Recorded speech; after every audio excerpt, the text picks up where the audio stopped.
Everyone, आप सभी का स्वागत है मेरे इस YouTube चैनल पे जिसका नाम है simplified education. As we all know, we are dealing with the fourth point of the logical reasoning, that is mood and figure. This logical reasoning is unit number 6 from NTA NET and set exam paper 1। Along with that, अगर आप कोई भी competitive exam की preparation कर रहे हो तो logical reasoning is very important. In the last video, we have seen the part 1 of mood and figure. In that video, what we have discussed? We have discussed the rules for the mood and figure and how to determine the mood. And in this video, we are going to see steps to determine the figure and we are going to check the validity of the figure. Okay? Join our Telegram channel and Facebook पे Simplified Education with the link given below into the description box. और अगर अभी तक आपने मेरे channel को subscribe नहीं किया है and if you understand my teaching, please subscribe my channel so that you will be connected with my upcoming videos. Steps to determine the mood and figure. Step number 1 क्या था? Make the arrangement into the standard form. What was the standard form?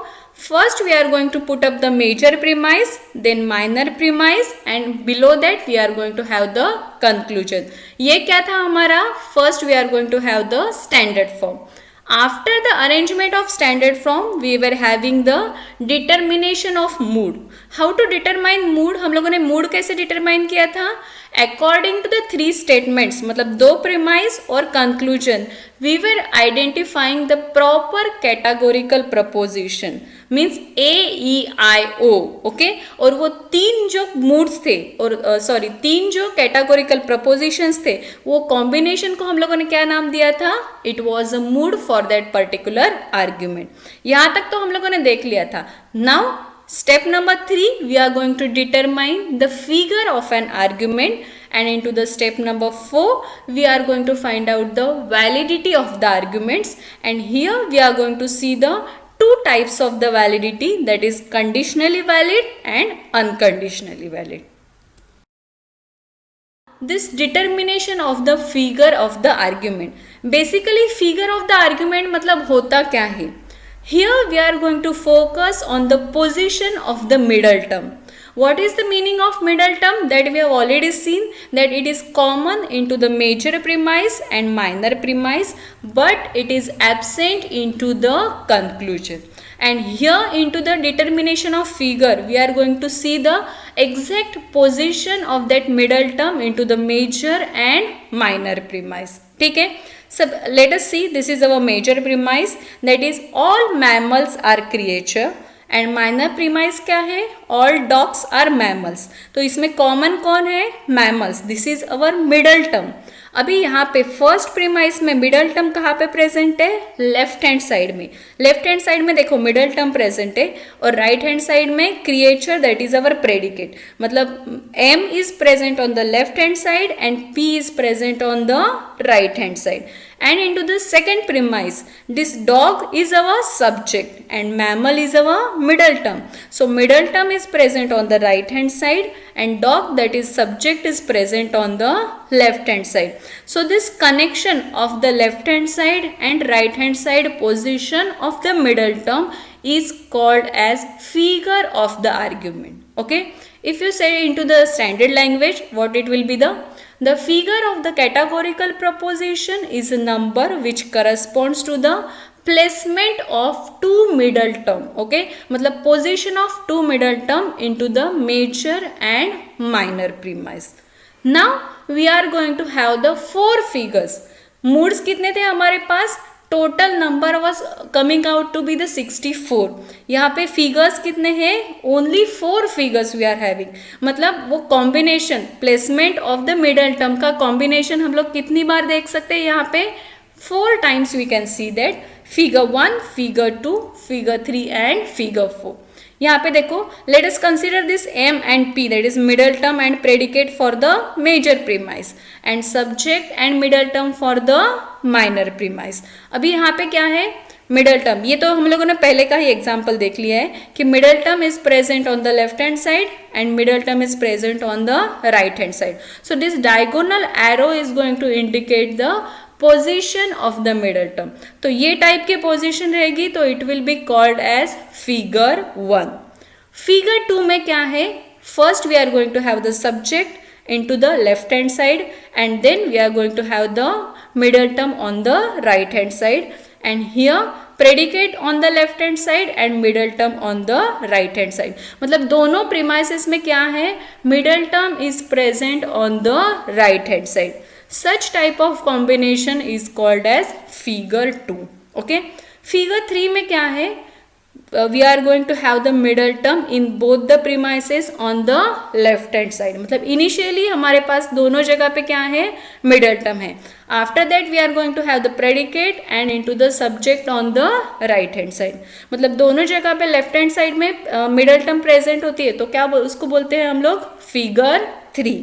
And figure 4 में क्या होता है, exactly opposite to the figure 1. figure 1 में क्या था, उसका exactly opposite, मतलब अभी middle term is present on the right hand side for the first premise, and here middle term is present on the left hand side for the second premise. मतलब middle term right to left, that kind of position we are going to call it as a figure number 4. ठीक है, तो ये 4 figure हम लोग को याद करनी है. Now we will see how to remember it very easily. See, tricks are there to remember the 4 figures. ये देखो 4 फिगर्स हैं हमारे पास, and how we are going to remember it easily. We are going to make the table figure 1 2 3 4. यहाँ पे first figure में क्या है, we are going to have the position of middle term. यहाँ पे पहले लेफ्ट साइड में है और यहाँ पे क्या है, राइट हैंड साइड, मतलब लेफ्ट टू राइट. ठीक है, now come to the figure number 4. Figure number 4 में क्या है, exactly opposite, that is right to left. मतलब यहाँ पे फिगर नंबर 4 में क्या लिखेंगे, पहले लेफ्ट से स्टार्ट करेंगे, left to right, and figure 4 के लिए exactly opposite, right to left. Now let us see figure number 2. Figure number 2 क्या है, राइट टू राइट. ठीक है, तो यहाँ से सपोज फिगर नंबर 1 में एंड कहाँ पे हुआ, राइट से हुआ, तो यहाँ पे फिगर नंबर 2 में क्या करना है आपको, राइट टू राइट, और फिगर नंबर 3 में क्या रहेगा, left to left. Okay, so figure number 2 and 3 are exactly opposite to each other, that is right to right and left to right, and figure number 1 and figure number 4 are exactly opposite to each other. I hope this trick will be easy for you to remember all the figures. ठीक है, ये तो हो गया है determination of the figure of an argument. What is the next step? We are going to check the validity of the arguments. Now, how many total moods were there? Total 64 moods were there. How many figures are there? Total 4 figures are there. So, if we are going to calculate the possible number of combinations, it will be the 256 on the whole. ठीक है, but out of that 256 only 245 moods are valid. ठीक है, मतलब 256 में से कितने valid moods है, only 245 moods are invalid. तो बचे कितने valid moods, only 11 moods are valid. ठीक है, तो एक फिगर के लिए 11 moods are not even valid. मतलब on the whole 11 moods are valid, but एक फिगर के लिए, हर एक फिगर के लिए 11 moods are not valid.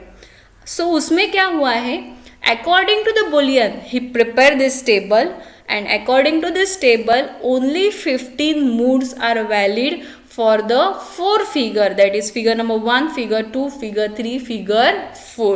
So we are going to remember this table according to the Boolean.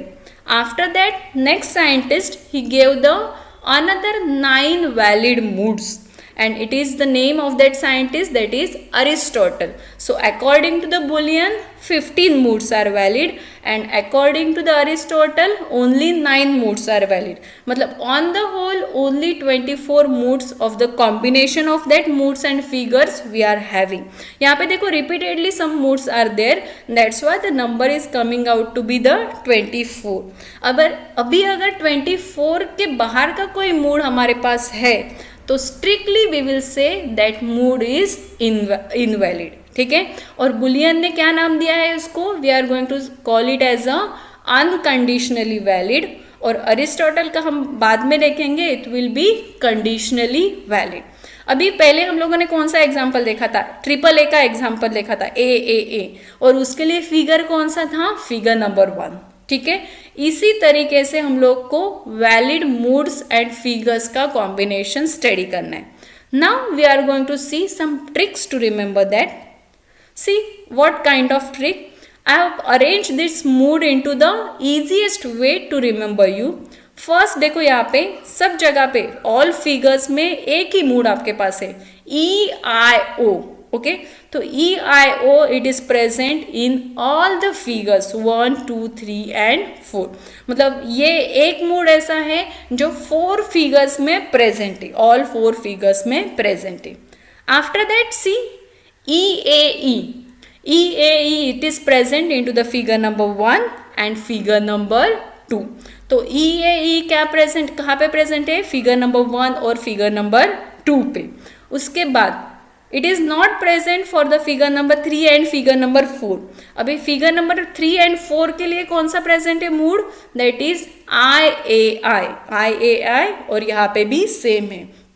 तो देखिए यहाँ पे IAI it is present into the figure number 3 and figure number 4। okay, तो मतलब EAE it is present for figure number 1 and 2 and IAI it is present for figure number 3 and figure number 4। after that यहाँ पे alternate है, AII it is present for figure number 1 and figure number 3। देखो AII it is present for figure number 1 and figure number 3 और figure number 2 and 4, मतलब ये odd number और ये even number. Even के लिए कौन सा है mood, AEE it is present for figure number 2 and it is present even for the figure number 4। ठीक है, मतलब AEE it is present for figure number 2 and figure number 4। ठीक है, और ये तीन जो मूड है दैट इज टोटली डिफरेंट।